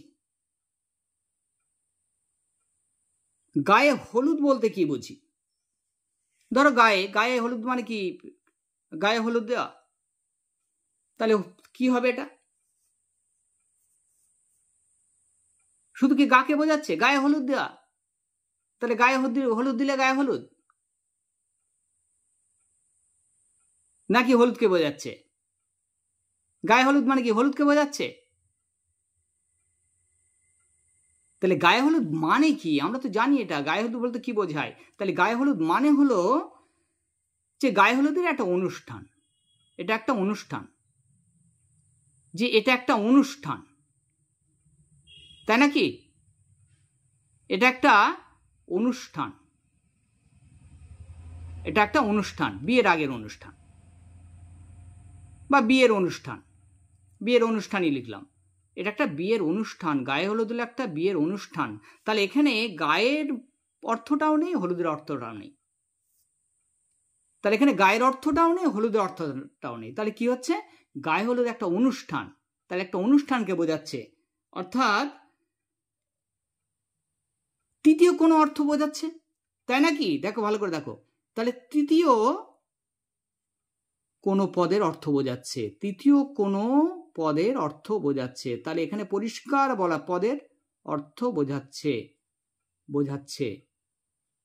তাহলে এখানে পরিষ্কার বলা আছে, দেখো খেয়াল করো যে তৃতীয় কোনো অর্থ। তাহলে এখানে আমি যে নিয়মটা তোমাদের লিখে দিয়েছি দেখো, তাহলে তৃতীয় পদের অর্থ, এই যে তৃতীয় পদের অর্থ বহুব্রীহি সমাস। তাহলে কি সমাস? বহুব্রীহি সমাস। একদম সহজ কিন্তু। দেখো পূর্বপদের অর্থ, হ্যাঁ পূর্বপদ মানে প্রধান হলে, এখন আসেনি, উভয় পদ প্রধান হলে দ্বন্দ্ব সমাস। তৃতীয় পদের অর্থ প্রধান হলে কি হবে? বহুব্রীহি সমাস। পূর্বপদের অর্থ প্রধান হলে অব্যয়ভাব সমাস। এরপরে অব্যয়ভাবটা আসবে, এই তিনটা আগে বুঝিয়ে নেবো তোমাদের, তারপরে অন্যটাই যাবো। তাহলে দেখো পুরো তৃতীয় পদের অর্থ আরেকটা উদাহরণ দিচ্ছে দেখো। তাহলে তৃতীয় পদের অর্থ বোঝাচ্ছে বা প্রাধান্য পাচ্ছে, বা প্রাধান্য পাচ্ছে। তাহলে কি সমাস? তাহলে এটা কি সমাস? তৃতীয় পদের অর্থ, তাহলে বহুব্রীহি সমাস, বহুব্রীহি সমাস। তাহলে এটা হলো বহুব্রীহি সমাস। তাহলে তৃতীয় পদের অর্থ বোঝাচ্ছে, তাই বহুব্রীহি সমাস। আরেকটা উদাহরণ দিয়ে দেখো, তাহলে আরো ক্লিয়ার হয়ে যাবে। ধরো গৌরাঙ্গ,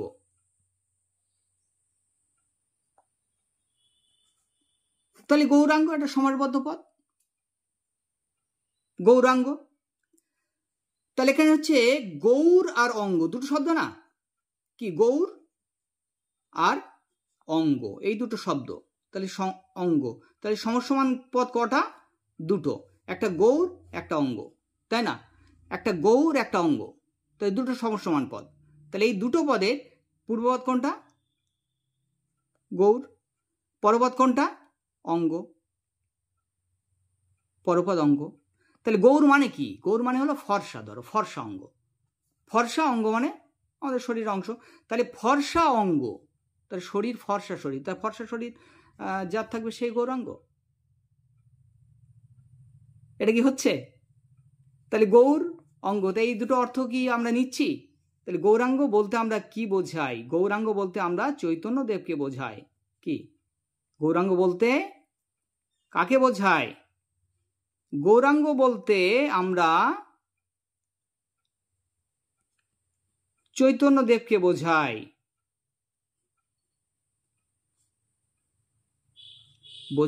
তাহলে কি দাঁড়ালো?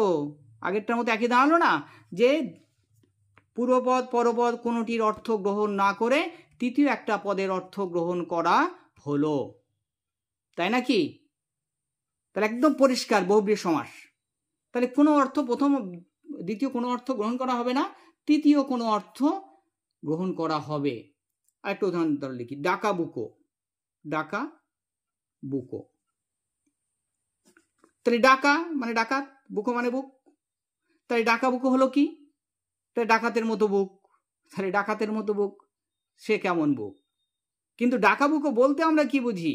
ডাকা বুকো বলতে আমরা বুঝি সাহসী, ডান পিটে এরকম ছেলেদের বুঝি না? সাহসী ডান পিটে এরকম ছেলেদের বুঝি তো ডাকা বুকো বলতে। তাহলে এখানে, তাহলে এটা পুরোপদ পরপদ কোনো পদের অর্থটা এখানে প্রাধান্য পাচ্ছে না, একেবারে অন্য একটা অর্থ প্রাধান্য পাচ্ছে, তাই না? তাহলে ডাকা বুকো হলো খুব সাহসী, নির্ভীক, হ্যাঁ এরকম বোঝায়।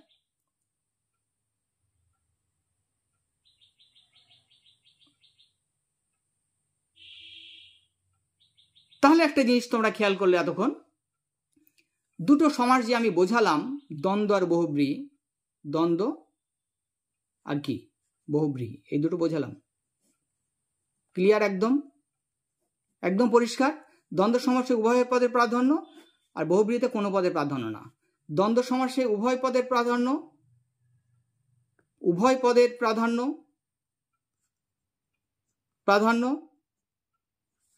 আর বহুব্রীহিতে উভয় পদের প্রাধান্য নয়। তাহলে উভয়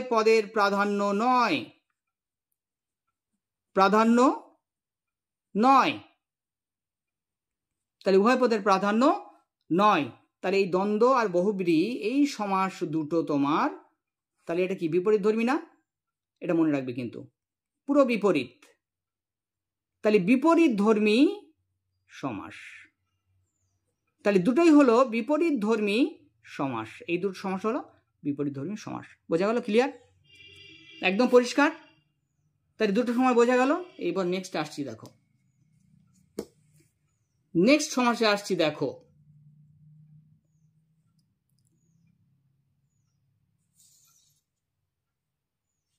দেখো উপবন। উপবন, উপবন মানে কি? তাহলে উপবনেরও দুটো সমসমান পদ রয়েছে। তাহলে উপবন সমস্ত পদ, উপবনেরও দুটো সমসমান পদ রয়েছে, তাই না? তাহলে উপবন বলতে কি বোঝায়? উপবন কি বন? উপবন কি বন নয়? দেখো তাহলে এখানে বন, উপটা ধরো বাদ দিলে বন মানে কি? অনেক অনেক বিস্তৃত অংশ জুড়ে বনভূমি, জঙ্গল। আর উপশব্দটা যখনই যোগ করছি ধরো এর সঙ্গে, দেখো উপ মানে কি? উপ মানে ক্ষুদ্র, ক্ষুদ্র বা ছোট, অল্প বিস্তৃত, ক্ষুদ্র, বা বনের একটা বা বনের একটা অংশ। উপবন হচ্ছে বনের একটা অংশ মাত্র, একটা অংশ মাত্র। তাহলে এই অর্থটা যদি বাদ দেওয়া হয়, উপটাকে বাদ দেওয়া হয়, তাহলে বনটা, তাহলে অর্থ আলাদা হয়ে যাবে, বনের প্রাধান্য হবে না। তাহলে উপটার প্রাধান্য এখানে।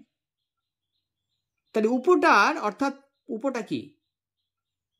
পূর্বপদ, পূর্ব পদ, বন হচ্ছে পরপদ। তাহলে এখানে প্রাধান্য হচ্ছে কিসের? উপর। তাহলে যেহেতু বনেরই একটা অংশ, তাই উপপ্রাধান্য পাচ্ছে, উপপ্রাধান্য পাচ্ছে, প্রাধান্য পাচ্ছে। তাহলে উপটা হলো পূর্বপদ, তাই পূর্বপদের প্রাধান্য, পূর্বপদের প্রাধান্য একটাই সমাসে আছে, কিন্তু পূর্বপদের প্রাধান্য একটাই সমাসে আছে। তোমরা বুঝতে পারছো নিশ্চয়? একটাই সমাসে, সরি বোঝালাম? দেখো তাহলে উপবন, তাহলে বনের একটা অংশ, বনের একটা অংশ বা একটা ক্ষুদ্র অংশ, বনের একটা অংশ বা একটা ক্ষুদ্র অংশ, ছোট অংশ হচ্ছে উপবন। তাহলে এখানে যেহেতু পূর্বপদের প্রাধান্য পাচ্ছে, তাই একটা সমাসে আছে পূর্বপদের প্রাধান্য, সেটা হচ্ছে অব্যয়ীভাব সমাস। তাহলে কি সমাস? অব্যয়ীভাব সমাস। তাহলে এটা কি সমাস দাঁড়ালো তোমাদের? এটা হলো অব্যয়ীভাব সমাস। তাহলে এই তিনটে আরো প্রচুর উদাহরণ দেওয়া যায়। ধরো প্রতিদান, প্রতিদান। তাহলে দান মানে তো তোমরা জানো, দান করা। তাহলে পূর্বপদ, পরপদ। তাহলে প্রতিদান, যেমন যদি বলা হয় সে প্রতিদান দেয়নি আমার উপকারের, তাহলে দান মানে কি? দান, দান দেয়নি বলে তো হবে না, হচ্ছে না, তাই না? দানের প্রাধান্য নেই এখানে। প্রতিদান মানে কোনো দানের, উপকারের বদলে কোনো উপকার করা। তাহলে এখানেও পূর্বপদের প্রাধান্য, প্রতি প্রাধান্য পাচ্ছে, তাই এখানে হলো অব্যয়ীভাব সমাস। তাহলে এখানে হলো অব্যয়ীভাব সমাস। তাহলে বোঝা গেল তোমাদের? এই তিনটে সমাস ভালো করে বুঝে নাও। আবার একবার তোমাদের ঝালিয়ে দিচ্ছি, আবার একবার ঝালিয়ে দিচ্ছি। দেখো দ্বন্দ্ব সমাস, বহুব্রীহি সমাস, বিপরীতধর্মী সমাস। দ্বন্দ্ব সমাসে উভয় পদের গুরুত্ব থাকে, মানে প্রাধান্য বলতে কি বোঝায়? উভয় পদটাকে গুরুত্ব, মানে একটাকে বাদ দিয়ে আর একটা হবে না। একটাকে যদি তুমি আলাদা করো অন্য পদের অর্থ হবে না, তাহলে উভয় পদের প্রাধান্য। বহুব্রীহি সমাসে কি বলছে? উভয় পদের প্রাধান্য নয়, উভয় পদের প্রাধান্য থাকবে না, একটা অন্য পদের প্রাধান্য হবে। সেটা ধরো বিনা পানি, একটা উদাহরণ দেই, বহুব্রীহি। বিনা পানি, বিনা পানিতে যার। বিনা মানে কি? বাদ্যযন্ত্র। পানি মানে হাত, যার। তাহলে হাতে যার বাদ্যযন্ত্র, সে তাহলে কি হবে? সে বিনা পানি, তাহলে হবে না। তাহলে বিনা পানি হলো কি? বিনা পানি বলতে আমরা কাকে বুঝি? দেবী সরস্বতীকে বুঝি। তাহলে সরস্বতী দেবীকে বোঝানো হয়েছে। তাহলে তৃতীয় পদের প্রাধান্য হচ্ছে বহুব্রীহি সমাস, একদম সহজ। আর দ্বন্দ্ব হলো উভয় পদের প্রাধান্য, হয়ে গেল। আর অব্যয়ীভাব সমাস হলো পূর্ব পদের প্রাধান্য, পূর্ব পদের প্রাধান্য হলো অব্যয়ীভাব সমাস। পূর্বপদের প্রাধান্য। শুধু তাই নয়, আরেকটা জিনিস তোমরা বুঝে নাও অব্যয়ভাব সমাসে। যেমন ধরো এখানে একটু লিখে দিই, লেখার জায়গাটা একটু শর্ট হয়ে গেল, এখানে একটু ভুল করে ফেললাম, একটুখানি লিখে দিচ্ছি, তোমরা বুঝে নিও। পূর্বপদের প্রাধান্য আর একটা জিনিস সহজভাবে বুঝে নাও, সেটা হচ্ছে উপসর্গ থাকবে। উপসর্গ থাকবে পূর্বপদে, উপসর্গ থাকবে পূর্বপদে, উপসর্গ থাকবে পূর্বপদে, উপসর্গ থাকবে। খেয়াল করো, এগুলো সবগুলো আছে, খেয়াল করো। দেখো, উপবন, উপবন, তাহলে উপবনের হর্ষ কি? এখানে হর্ষ হলো উপসর্গ, হর্ষ হলো উপসর্গ। এখানে কি? প্রতিদান, তাহলে প্র কি? তাহলে প্র হলো, তাহলে প্র এখানে কি? উপসর্গ, তাহলে উপসর্গ অবশ্যই থাকবে। ব্যাস, তাহলে হয়ে গেল, এটা বোঝানো কমপ্লিট হয়ে গেল। নিশ্চয়ই তোমরা বুঝতে পেরেছ, অবশ্যই। এইবারে দেখো পরের তিনটে যে সমাস রয়েছে, সেই তিনটে সমাস তোমাদের এবার বোঝাবো। খুব সংক্ষেপে আমি সংক্ষেপ করে আনছি, অনেক এটা বড়, আর বিস্তারিত বোঝাতে গেলে তোমাদের অনেক সময় লেগে যাবে আরও। আমি তাই ওটা সংক্ষেপ করেই আনছি, সংক্ষেপেই তোমাদের বুঝিয়ে দেবো। এই তিনটে সমাসটা একটু বুঝিয়ে দিচ্ছে তোমাদের, কঠিন নয়, খুবই সহজ। তিনটে সমাস যে বোঝালাম তোমরা নিশ্চয়ই বুঝতে পেরেছ। যে প্রথমে তোমাদের যে সমস্ত পদ থাকবে, সেই সমস্ত পদ তার ভিতরে সমস্যমান পদ দুটিকে বার করতে হবে। সমস্যমান পদ দুটিকে বার করার পরে এই সমস্যমান পদের পূর্বপদ, উত্তরপদ, বা পূর্ব উত্তরপদ মানে পরপদ, পূর্বপদ পরপদ নির্ণয় করতে হবে। এবার দেখতে হবে গুরুত্ব কত পাচ্ছে, প্রাধান্য কতটা পাচ্ছে। দুটো পদই কি সমান? একটাকে বাদ দিয়ে আরেকটা কি হচ্ছে না, অর্থ হচ্ছে না, তাহলে দ্বন্দ্ব সমস্যা হবে। আর যদি আবার দুটো পদের কোনোটার অর্থই প্রাধান্য পাচ্ছে না, তৃতীয় কোনো অর্থ প্রাধান্য পাচ্ছে, তাহলে সেই ক্ষেত্রে তোমাদের বহুব্রীহি সমাস হবে। আর যদি উপসর্গ যোগ থাকে, অব্যয়ভাব সমাস হবে। ব্যাস, একদম সংক্ষেপে। উপসর্গ তোমরা জানো, প্র, পরা, অ, নি, এগুলো সব উপসর্গ। তাহলে এইগুলো যদি থাকে, তাহলে তোমরা চোখ বন্ধ করে অব্যয়ভাব সমাস। আর আমাদের নিয়মে তো রয়েছে পূর্বপদের প্রাধান্য, তাহলে হয়ে গেল। এইবারে দেখো তিনটে সমাস, এইটা হলো ভাইটাল। এই তিনটে সমাস দেখো, এই প্রধান তিনটে সমাস দেখো। একটা হলো কর্মধারয় সমাস, কালিতে বেশি বেশি কালি পড়ে যাচ্ছে। একটা হলো কর্মধারয় সমাস, একটা কর্মধারয় সমাস, একটা হলো তৎপুরুষ সমাস। তিনটে বুঝিয়ে দিচ্ছি, দেখো। একটা হলো তৎপুরুষ সমাস, আর একটা হলো তোমার দ্বিগু সমাস। দ্বিগু সমাস, এই তিনটে সমাসেই দেখো, এই তিনটে সমাস তোমাদের কর্মধারায়, তৎপুরুষ আর দ্বিগু। আবার লিখলাম তোমাদের এই তিনটে সমাস। এই তিনটে সমাস কারণ এই জন্য লিখলাম, এই তিনটে সমাসে কিসের প্রাধান্য? পরপদ, পরপদ, পরপদের প্রাধান্য, পরপদের প্রাধান্য। তৎপুরুষে কি? তৎপুরুষে পরপদের প্রাধান্য, পরপদের প্রাধান্য। এই তিনটে কিন্তু ভাইটাল, আগে তিনটে সহজ ছিল। পরপদের প্রাধান্য, এটাও সহজ, বুঝে নিলে সহজ। আর দ্বিগুতে কি? দ্বিগুতেও কিন্তু পরপদের প্রাধান্য, পরপদের প্রাধান্য। তাহলে এই গেল তোমাদের তিনটে সমাস, পরপদের প্রাধান্য।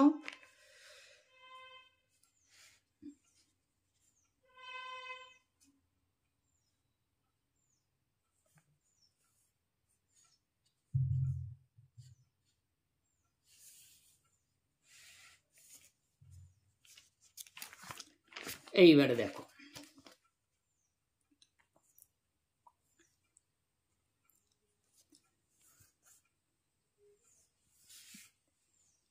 উদাহরণ দিচ্ছি, এটা দেখো। তাহলে পরপদের প্রাধান্য কর্মধারয় সমাসে। আর একটুখানি তোমরা খেয়াল করো, এখানে দেখো একটা জিনিস, দ্বিগু সমাসে একটা কথা লিখছি, সেটা হচ্ছে সংখ্যা। সংখ্যা সংখ্যা সংখ্যা আর কি লিখলাম দেখো, তৎপুরুষ সমাসে লিখছি পূর্বপদে বিভক্তি। পূর্বপদে বিভক্তি, পূর্বপদে বিভক্তি। আর কর্মধারয় সমাসে কিছু লিখলাম না। এইবারে তোমরা খেয়াল করো, উদাহরণ দিয়ে দিয়ে বুঝিয়ে দেবো। ধরো দেখতে একটা উদাহরণ লিখলাম, বরযাত্রী। বরযাত্রী, বরযাত্রী, তাহলে এটা হলো সমস্ত পদ বরযাত্রী। তাহলে এখানে দুটো পদ সমসমান পদ, একটা হচ্ছে বর, একটা হলো যাত্রী। তাহলে এটা হলো পূর্বপদ আর যাত্রী হলো পরপদ। এটা কিন্তু মেইন বুঝতে হবে, কিন্তু পরপদ। তাহলে বরযাত্রী একটা হলো পূর্বপদ, পরপদ। দেখো, ধরো বরযাত্রীরা বেলা 12টায় রওনা দিল। এমনি বরযাত্রী বলতে কি বোঝায়? বরযাত্রী বলতে কি শুধু কি যাত্রীদের বোঝায়? আবার ধরো শুধু কি বরকে বোঝায়? কি শুধু কি যাত্রীদের বোঝায় না বরকে বোঝাচ্ছে? ভালো করে দেখো। ধরো যাত্রী মানে কি? যারা যাত্রা করে। তাহলে কোনটার প্রাধান্য দেখো। ধরো বরযাত্রীরা বেলা 12টার সময় রওনা দিল। বরযাত্রীরা বেলা 12টার সময় রওনা দিল। ধরো লিখছি দেখো, বরযাত্রীরা যাত্রীরা বেলা 12টার সময় সময় রওনা দিল।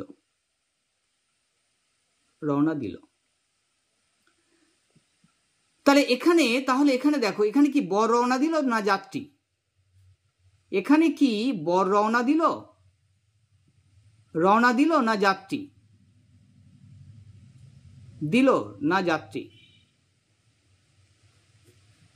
না যাত্রী, অবশ্যই যাত্রী। এখানে দেখো অবশ্যই যাত্রী, তাই না? বরের সঙ্গে যে যাত্রী, তাহলে যাত্রীরাই তো রওনা দিল, তাহলে অবশ্যই যাত্রী, অবশ্যই যাত্রী। তাই এখানে কি পরপদের অর্থ প্রাধান্য পাচ্ছে না? পরপদের অর্থ কি প্রাধান্য পাচ্ছে তো? তাহলে এখানে পরপদের অর্থ প্রাধান্য পাচ্ছে, তাই না? তাহলে যেহেতু পরপদের অর্থ প্রাধান্য পাচ্ছে, তাহলে কি হলো? কর্মধারয় সমাস। আর এখানে কি বলেছি দেখো, পূর্বপদে বিভক্তি। এখন কি আছে? বরের যাত্রী হয়। কি বরযাত্রী কি বিবাহ উপলক্ষে যে যাত্রী বা বরের সঙ্গে যাত্রা করে যে যাত্রীরা, তাই না? তাহলে এখানে বিভক্তি যুক্ত হচ্ছে না। এখানে দ্বিগু সমাসে কি বলেছি? সংখ্যা। এখানে কি সংখ্যা আছে? সংখ্যাও নেই। তাই এটা কি হলো? তাহলে সমাসটা কি হবে? কর্মধারয় সমাস। কর্মধারয় সমাস। পরে দেখো, খুব সংক্ষেপে, অনেক বড় হয়ে যাচ্ছে ভিডিও, সংক্ষেপ করে দিচ্ছি এবার তোমাদের জন্যে।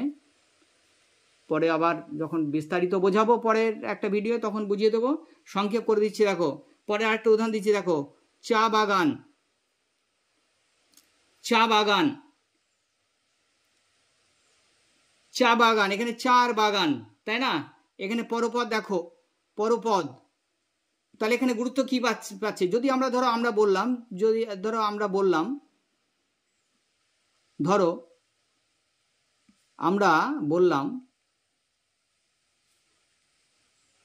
বললাম চা বাগানে বেড়াতে যাব, বা আমরা বললাম হ্যাঁ ধরো চা বাগানে বেড়াতে যাব।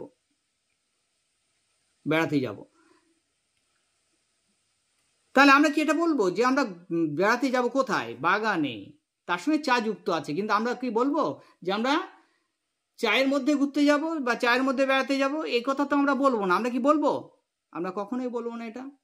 অর্থাৎ আমরা বাগানে যাব। বাগানটা কিসের? চায়ের বাগান। তাহলে গুরুত্বটা কিসের?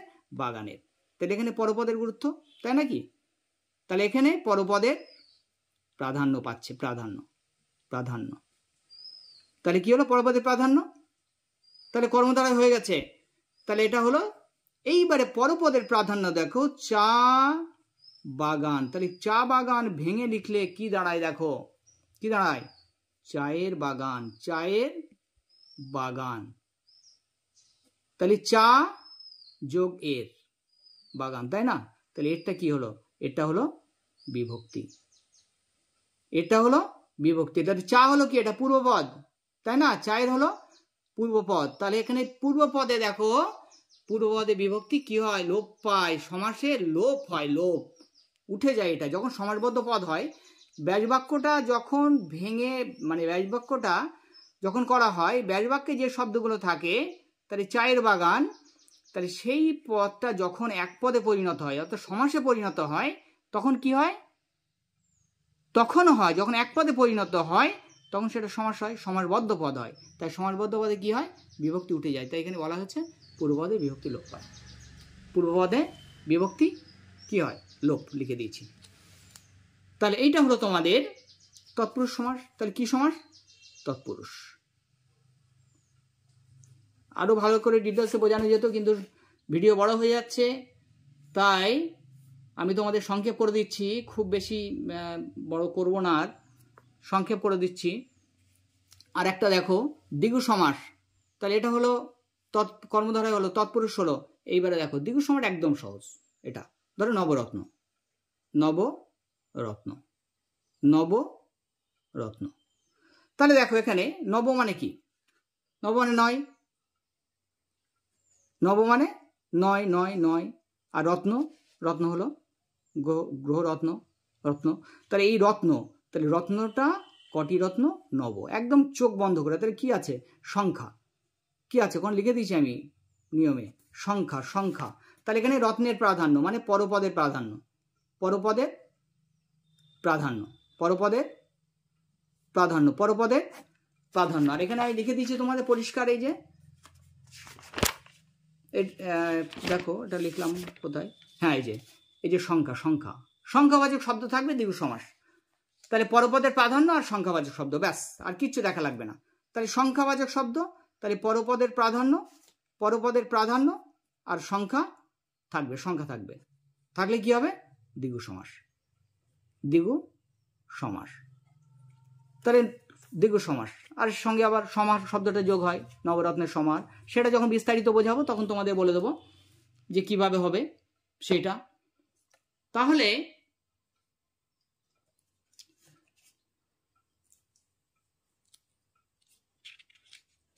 একটা জিনিস, তাহলে এই যে তিনটে সমাস একটুখানি আমাদের বলে দিই। এই তিনটে সমাস যে বোঝালাম, তিনটে সমাসের পার্থক্য কি দাঁড়ালো? পার্থক্য কি দাঁড়ালো? যে সংখ্যা, পূর্বপদে সংখ্যা, পূর্বপদে সংখ্যা কি থাকবে? তাহলে দ্বিগু সমাস, দ্বিগু সমাস। পূর্বপদে সংখ্যা থাকলে দ্বিগু সমাস। উপসর্গ, যদি পূর্বপদে উপসর্গ যোগ হয়, পূর্বপদে, পূর্বপদে কি হবে? বিভক্তি যোগ হবে, সরি, পূর্বপদে বিভক্তি যোগ হবে, বিভক্তি, বিভক্তি যোগ হবে। তাহলে কি হবে? তৎপুরুষ, তৎপুরুষ। আর এই দুটো যখন হবে না, তখন কি হবে? তাহলে বিভক্তি যোগ করা গেলে তৎপুরুষ সমাস, আর বিভক্তি যোগ না করা গেলে কি হবে? বিভক্তি যোগ না করা গেলে কর্মধারায়, না করা গেলে কর্মধারায়, কর্মধারায়। ব্যাস, এই সমাস তোমাদের। আর এই তো পরপদের প্রাধান্য, তোমরা তো জানো পরপদের প্রাধান্য, পরপদের প্রাধান্য। এই আমি চেষ্টা করলাম তোমাদের সমাসটাকে একদম পরিষ্কার, মানে ক্লিয়ার করে বোঝানোর চেষ্টা করলাম। অনেকটা সময় লেগে গেল, তোমরা ধৈর্য ধরে ভিডিওটা অবশ্যই দেখবে। আর আশা করি তোমাদের সমস্ত কনফিউশন দূর হয়ে যাবে। এই ভিডিওটা দেখার পরে সম্পূর্ণ বুঝিয়ে দিলাম একদম পরপর। তোমরা ভিডিওটা তোমাদের করে রেখো, আর শেয়ার করে দিও, বেশি বেশি শেয়ার করে দিও, সবাই যাতে উপকার পেতে পারে, সমাজ যাতে বুঝতে পারে, তাই সবার মধ্যে শেয়ার করে দিও তোমরা। আর এতক্ষণ কষ্ট করে তোমাদের জন্য এই ভিডিও আনলাম, অবশ্যই একটা লাইক দিও, কমেন্ট করো, তাহলে অবশ্যই ভিডিও বানায় উৎসাহ বাড়বে। তোমরা ভালো থেকো, সুস্থ থেকো। আজকের ভিডিওটা এই পর্যন্তই শেষ করো।